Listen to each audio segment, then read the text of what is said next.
WhatCulture recently ran a list of musicians whose entire careers, in some cases decades-long success stories, were derailed by one bad album. But not every artist is one terrible CD from sliding into infamy or obscurity. After all, sometimes it doesn't even take a full flopped record to end a career. Sometimes it's as simple as one bad track, with a few minutes of terrible misjudgment putting an end to an entire career in a matter of minutes. Some of the songs on this list are perfectly good and not what fans wanted from the band. Some are so atrocious it's hard to imagine the artist recording them wanted anything to do with the finished product. I am Kirsten from WhatCulture Music, and these are 10 musicians whose careers were destroyed by just one song. Number 10, U.O.E.N.O by Rick Ross. As rap fans can attest, there was a period circa 2010 to 2014 when Rick Ross was everywhere.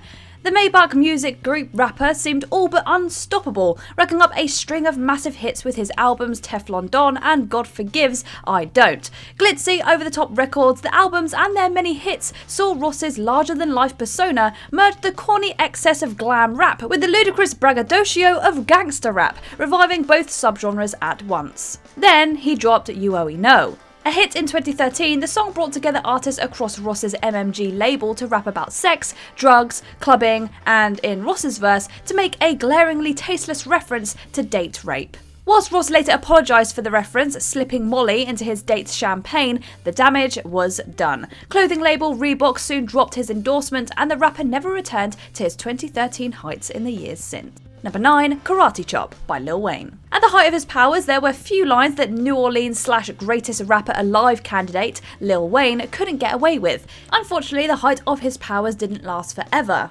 After the failure of his rock album, Rebirth Wayne never recovered his position as a leading voice in mainstream rap. Meanwhile, health issues alongside addiction and personal problems saw the quality, if not quantity, of his lyrical output drop off. The ignominious end came in 2014 during a brief feature verse on then rising star Future's Karate Chop. The Atlanta legend acquiring a Wayne feature was impressive even long after his prime, but few listeners recalled the song fondly due to one ill-judged lyric. Wheezy was far from able to pull off a shockingly misjudged line, which won't be repeated here, that mocked the murder of Emmett Till, a disturbingly visceral joke that appalled longtime fans and casual listeners alike. The backlash was immediate and deservedly intense, and added another nail to the coffin of Wheezy F's once unstoppable career. Number 8, Literally I Can't by Red Foo.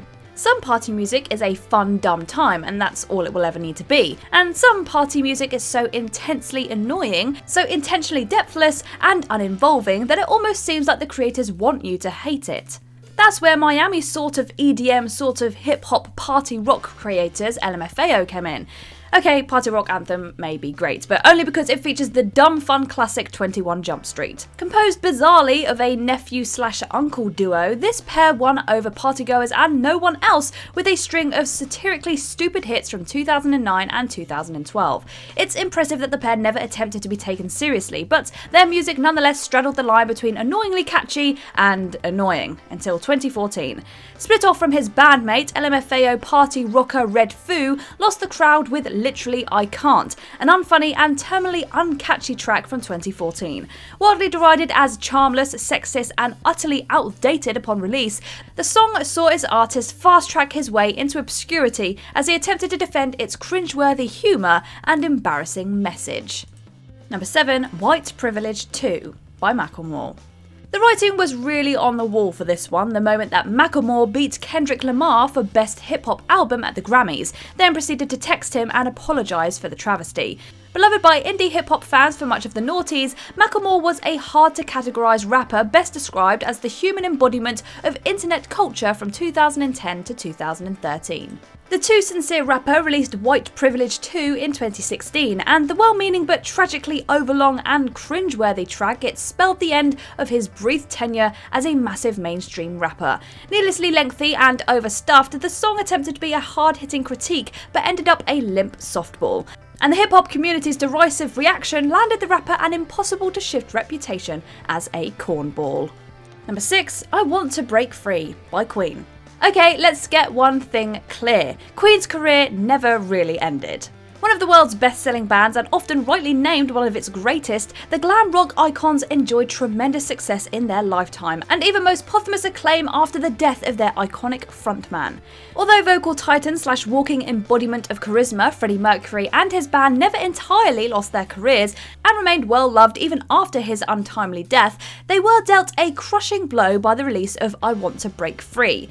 Coming hot on the heels of the band's early success in the States, American television's wholesale refusal to broadcast the music video for I Want to Break Free limited their international success and hastened the band's unofficial breakup. Unfamiliar with the culturally specific soaps being spoofed and just broadly culturally homophobic at the time, US censors couldn't get past the video's cross-dressing content. Number 5, Get Her Back by Robin Thicke. Blurred Lines may have been his controversial breakout hit in 2013, but years before that song split audiences, Robin Thicke had been a reliable under-the-radar hitmaker in the world of R&B, featuring on more widely known artists' songs and boasting respectable album sales of his own. Thicke was once even the opening act for Beyoncé, and by 2013 it was inevitable that he would eventually have a crossover hit. In the summer of that year, Blurred Lines brought him fame and infamy at once, but despite a later lawsuit over its sample, it's not the track that merits his inclusion on this list. No, the track which brings us here is 2014's Get Her Back, the lead single from his album Paula. The once ubiquitous hitmaker did not win back his ex-wife, or any former fans, with this tragically embarrassing and misjudged slice of cheesy, maudlin R&B. The unsubtly titled song was an attempt to win over Thicke's own ex-wife after years of infidelity led her to leave him, and both the song and its parent album were disastrous failures that spelled the end of the world's brief infatuation with him, as well as Paula Patton's. Number 4, Flatline by B.O.B. The Knowin' on You rapper was always corny, but he had plenty of potential back in 2009 when he first rose to prominence alongside the likes of Kid Cudi and Whale. Unfortunately, there's no better way to lose a few years' worth of clout amongst alternate hip-hop aficionados than writing an entire track about how the world is flat.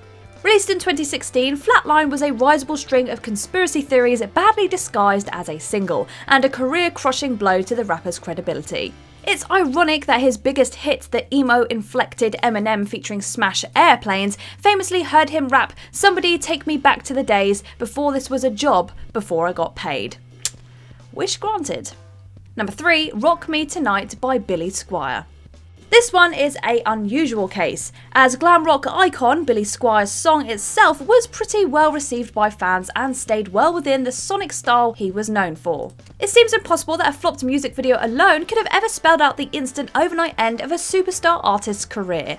But the campy promo for Rock Me Tonight was so spectacularly misjudged that it halted the artist's career almost immediately. A misjudged tribute to Tom Cruise's star-making turn in 1983's teen comedy Risky Business, the video saw Squier bouncing around on a plush, bright pink bed in his pyjamas, grooving, writhing, and otherwise destroying any hint of toughness to his image. Squier, of course, insists he never approved of the video's colourful high-camp aesthetic, though Ortega maintains he was all for it until the public scorn started to roll in.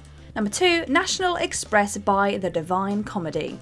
Neil Hannon's Baroque pop outfit, The Divine Comedy, were always on the outside of major mainstream success. With a softer classical influenced sound and drier wits than the likes of Damon Albarn of the Gallaghers, the Northern Irish singer-songwriter never quite fit the mould of his more rock-influenced Britpop contemporaries. Nonetheless, Hannon's pleasing ear for composition and witty lyrics won him critical acclaim and comparisons to the likes of Prefab Sprout. It all came crashing down with one of the singer's biggest hits though. The sardonic National Express was read by critics, not unfairly, as a sneering condemnation of working class people.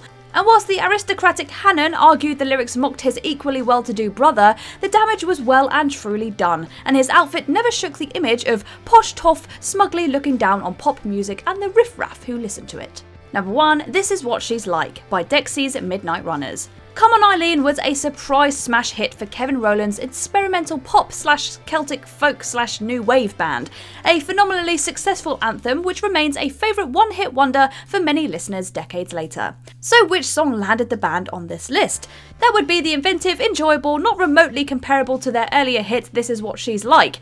A 12-minute experimental track is not, it's fair to say, what fair weather fans of Come On Eileen expected from this surprisingly offbeat mature band. It is a beautiful song though, unlike most of the tracks featured on this list, and Roller's decision to eschew fame in favour of more creative freedom is an admirable call that resulted in an unforgettable career for a band too many listeners unfortunately, forgot.